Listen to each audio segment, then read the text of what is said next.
ได้ยินเสียงฟ้าห้อง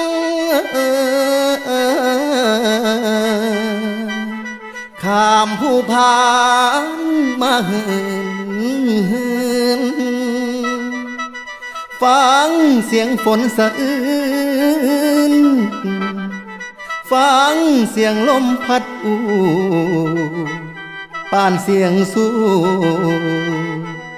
ห้องสั่งแฟนห้องสั่งแฟน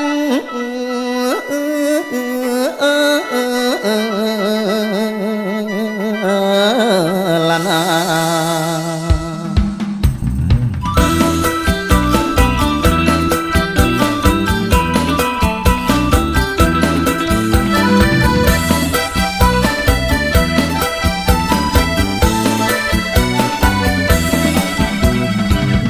แผ่นดินอีสานอยู่ยังยืนนานแต่การก่อนมา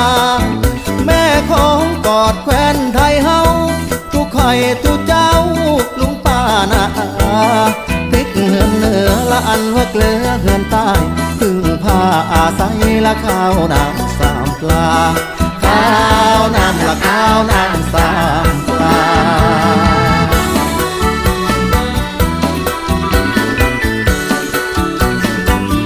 มวนซื่นโฮแซวแม่นแล้วอีสานถึงดินกันดานแห่งโหยโรยรา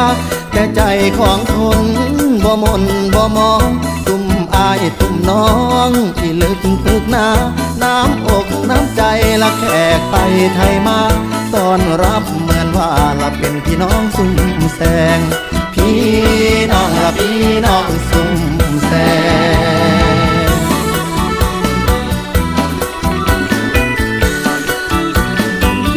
จากเทือกเขาไกลไหลมาบ่สูญคือสายน้ำมูลบ่เคยเหือดแห้งน้ำชีน้ำเปล่า